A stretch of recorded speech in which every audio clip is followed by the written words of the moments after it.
Bonjour. Au nom du Conseil canadien pour l'Afrique, il me fait plaisir aujourd'hui de vous parler de la mission que nous organisons en Côte d'Ivoire du 13 au 17 février 2012. La Côte d'Ivoire, ce grand pays qui a souvent été cité comme moteur économique de la région d'Afrique de l'Ouest, avec le port d'Abidjan, deuxième port en importance d'Afrique subsaharienne, et ses nombreuses infrastructures et un important réseau routier. Elle représente plus du tiers du PIB de l'UMOA et près des 2 tiers des exportations de la zone. C'est un pays avec une forte vocation agricole, notamment premier producteur de cacao au monde avec près de 40% du marché. Il figure au tout premier rang des pays africains pour plusieurs autres productions agricoles d'exportation et il a été longtemps le plus grand employeur d'Afrique de l'Ouest, mais également du centre et d'une grande partie du continent. Depuis quelques années, il a exploité des gisements de gaz et de pétrole lui permettant d'exporter de l'électricité et du brut comme des produits raffinés. Avec presque 20 millions d'habitants, c'est un pays qui se reconstruit suite à une décennie de crise politique. Après la fin de la crise post-électorale de 2010, le nouveau gouvernement a mis en place rapidement un programme de redressement économique et a engagé le processus de normalisation sociopolitique. La réunification du pays progresse avec la formation de nouvelles forces de sécurité mixtes et le redéploiement de l'administration publique dans les zones de l'ex-centre nord-ouest. La sécurité s'est améliorée grandement.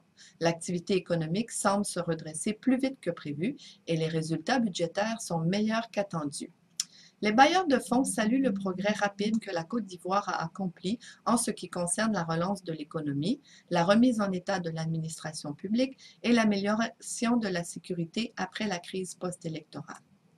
La mission du Conseil canadien pour l'Afrique, organisée en collaboration avec l'ambassade du Canada en Côte d'Ivoire et avec le Secrétariat national à la reconstruction et à la réinsertion, se tiendra donc du 13 au 17 février 2012. Durant cette semaine, le programme proposé aux participants comporte un séminaire sur comment faire affaire avec la Côte d'Ivoire, des rencontres avec les dirigeants et donneurs d'ordre et des rencontres avec les opérateurs du secteur privé ivoirien qui est en pleine relance. Il y a de nombreux avantages à prendre part aux missions organisées par le Conseil canadien pour l'Afrique.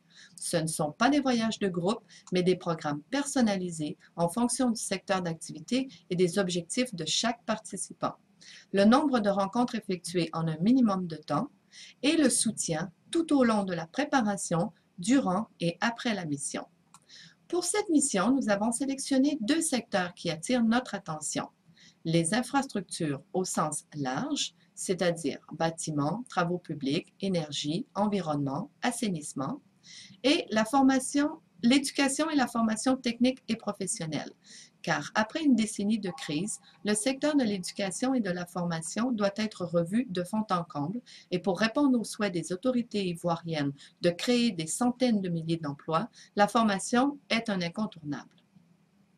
Donc, si vous souhaitez connaître les priorités et les projets des grandes institutions internationales qui sont très présentes en Côte d'Ivoire afin d'aider le pays à tourner la page, bénéficier d'un grand nombre de rencontres en un court laps de temps, rencontrer les personnes clés qui font les politiques, établir des liens institutionnels, et parce qu'il est important d'être là où les décisions se prennent et qu'il est important d'être connu par les décideurs locaux.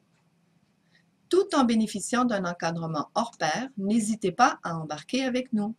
De plus, le Conseil canadien pour l'Afrique offre la possibilité aux participants à cette mission qui veulent optimiser leur séjour en Afrique de continuer leur voyage et de participer à une autre mission du Conseil canadien pour l'Afrique au Nigeria dans le cadre du Nigeria Oil and Gas Show qui se tiendra du 20 au 25 février 2012 avec encore une fois des programmes personnalisés et des rencontres de haut niveau.